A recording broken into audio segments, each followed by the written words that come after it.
নমস্কাৰ ছাত্ৰসকলক স্বাগতম জনাইছোঁ আছাম টিচাৰ টিউশ্যনটোলৈ। মই আজি আপোনাৰ মাজত লৈছোঁ ক্লাছ 10 অসমীয়াৰ লেচন 4 কুৱেশ্যন আনচাৰৰ এটা পাৰ্ট, অৰ্থাৎ ইয়াৰ আগত কেইবাটা পাৰ্ট যদি চোৱা নাছে পাৰ্ট যদি মোৰ চেনেলটো ছাবস্ক্ৰাইব কৰি ৰাখিব যাতে আগলৈ এনে কথা ভিডিঅ' পাই থাকে। কুৱেশ্যন নম্বৰ 9, মই অসমীয়া কবিতাটোত কবিয়ে অসমীয়া জাতিৰ বীৰত্ব আৰু পৰাক্ৰমক কিয় প্ৰশংসা কৰিছে তোমাৰ কথাৰে বুজাই লিখা। উত্তৰ: কবিয়ে নিজৰ জন্মভূমিক প্ৰাণৰো প্ৰাণ বুলি কৈছে। নিজকে অসমীয়া বুলি কবিয়ে গৌৰৱ কৰে। প্ৰবল প্ৰতাপী মোগলসকলকো অসমৰ পুৰুষ মহিলাই ৰণচণ্ডী মূৰ্তি লৈ যুঁজত পৰাজয় কৰিছিল। হেংদাং লৈ যুদ্ধ কৰি মোগলক পৰাস্ত কৰি খেদি দিয়াৰ বাবে অসমৰ সন্তানসকলক লৈ কবিয়ে গৌৰৱ অনুভৱ কৰে। গৰম পানীয়ে সান্দহ গুৰি খাই জীয়াই থকা অসমৰ মানুহৰ ইমান শক্তি ক'ৰ পৰা আহে তাকে ভাবি কবি আচৰিত হ'ল। কবিৰ মতে কবিৰ দেশৰ মানুহ সহজ সৰল অমায়িক আছিল। এই অসম দেশৰ মানুহৰ মুখত মাতত মৌসনা আছিল।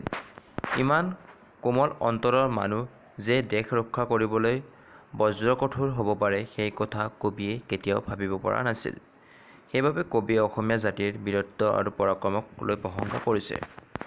10 নম্বৰ, কবিয়ে কিয় মৰাৰ পাছতো পুনৰ অসমতে জনম ল'ম বুলি ভাবিছে বুজাই লিখা। উত্তৰ: কবিৰ বাবেই নিজৰ জন্মভূমিখন প্ৰাণৰো প্ৰাণ। কবিয়ে নিজকে অসমীয়া বুলি গৌৰৱ কৰে।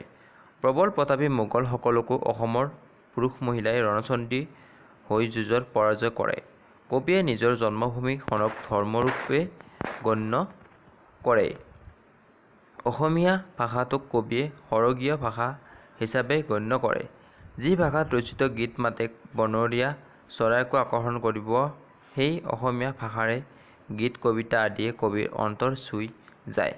কবিয়ে জন্মৰ পিছত অসমীয়া ভাষাটোক আই সম্বোধন কৰিছে। কবিয়ে আই সম্বোধনেৰে এদিন নিজৰ জন্মভূমিৰ প্ৰাণ ত্যাগ কৰিব বিচাৰে। কবিয়ে অসমীয়া ভাষাটোক ইমানে ভাল পায় যে মৃত্যুৰ পিছতো সৰগত অসমীয়া ভাষাটো শুনিব বিচাৰে।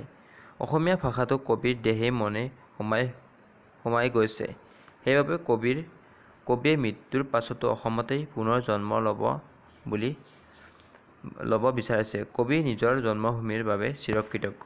আজি পাৰ্টত ইমানখিনি। নেক্সট আৰু এটা লাষ্ট পাৰ্ট আছে। ইয়াৰ পিছত ইয়াৰ কুৱেশ্যন আনচাৰ সম্পূৰ্ণ হ'ব। ইয়াৰ পিছত মই ইয়াৰ পিছৰ লেচনৰ কুৱেশ্যন আনচাৰ দিম। সকলোৱে ভালদৰে পঢ়িবলৈ আশা কৰি ইমানে সামৰণি মাৰিছোঁ। নমস্কাৰ।